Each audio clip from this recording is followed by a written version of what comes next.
How can we best manage money? Part 2, student budgeting.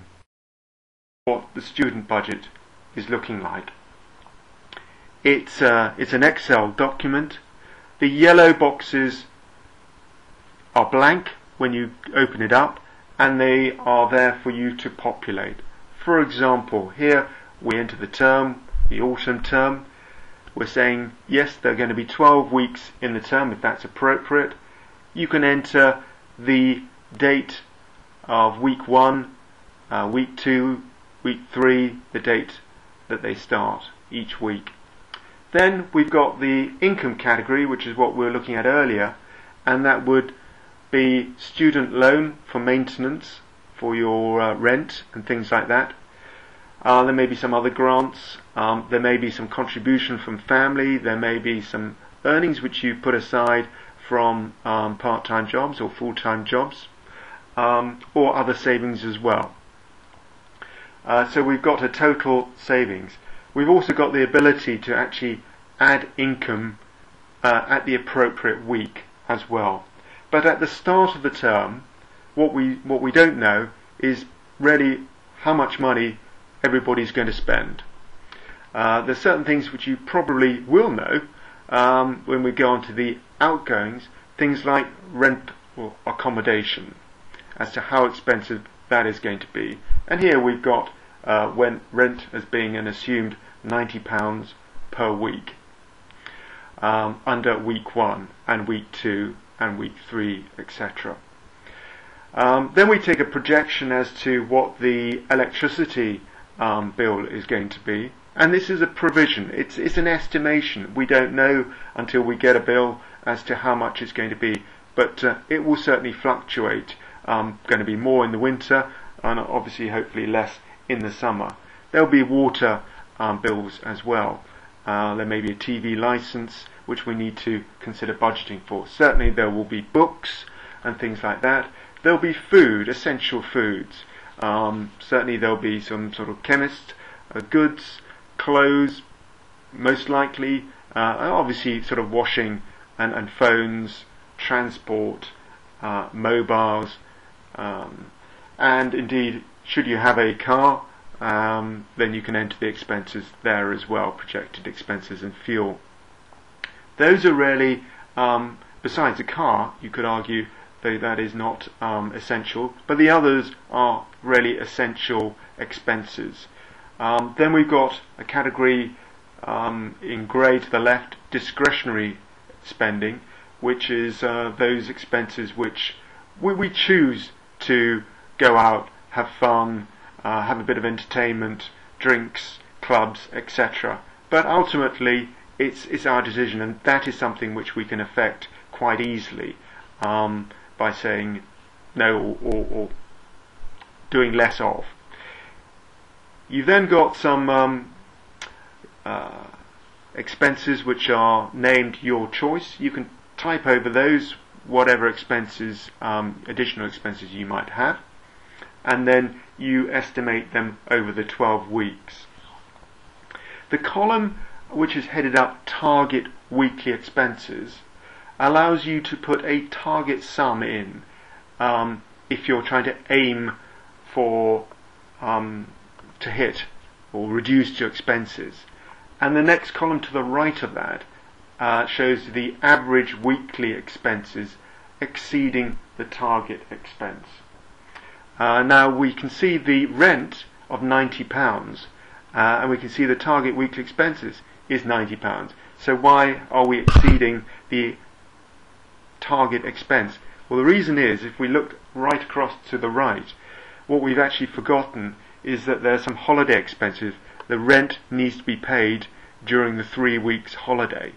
So that adds another £270. So actually we're going to be £23 over our target expense. So there's a way of sort of measuring and seeing whether we're on track. Okay, below that we've then got a balance of income, the carryover balance from the previous week, less outgoings. And what we can see is that we start in the black, and then gradually as we go on through the term, in week 10 we actually turn into the red. we've exceeded our income.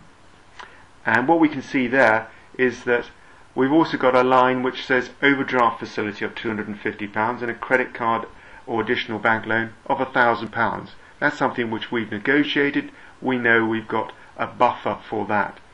So in week 10, we can actually see we've needed to eat into our overdraft facility of £250 by £130, which leaves us £120 overdraft still available. And certainly the very expensive credit card facility as being £1,000 untouched. Then as we go into week 11, the debts increase and we end up with using all that overdraft facility, and indeed we then also need to use some of the credit card facility as well. So what we can see is that overall we end up in a negative of just over £1,000. So we've used up our overdraft and we've used up much of our credit card. So going into the next term, what we need to obviously look at in this case is we need the ability to get some additional income, so it may be a holiday job, to pay down that debt. Or else, if we can't do that, then we're going to have to look to find some other loans whereby we can finance some additional debt, because we're going into the next term with some significant debt, some £1,000 debt in the red.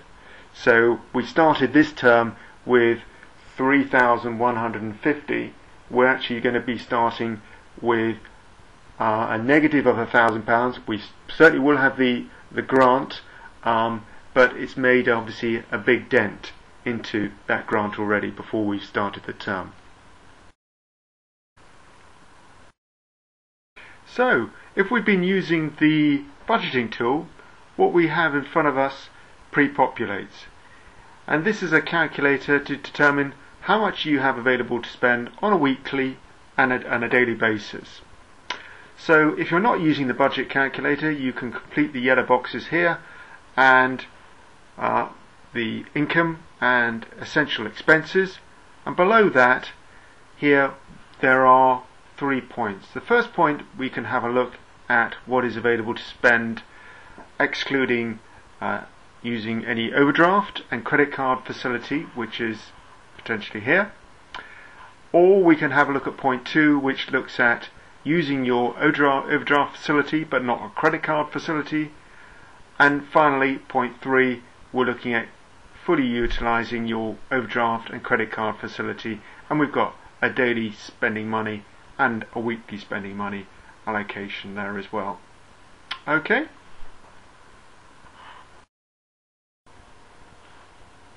So be active in managing your money. It isn't half as scary as you might think once you get to grips with it, especially using these budgeting tools. So here ends this seminar. The next one will look at budgeting in more detail and go into some examples on monthly and the annual budgeting.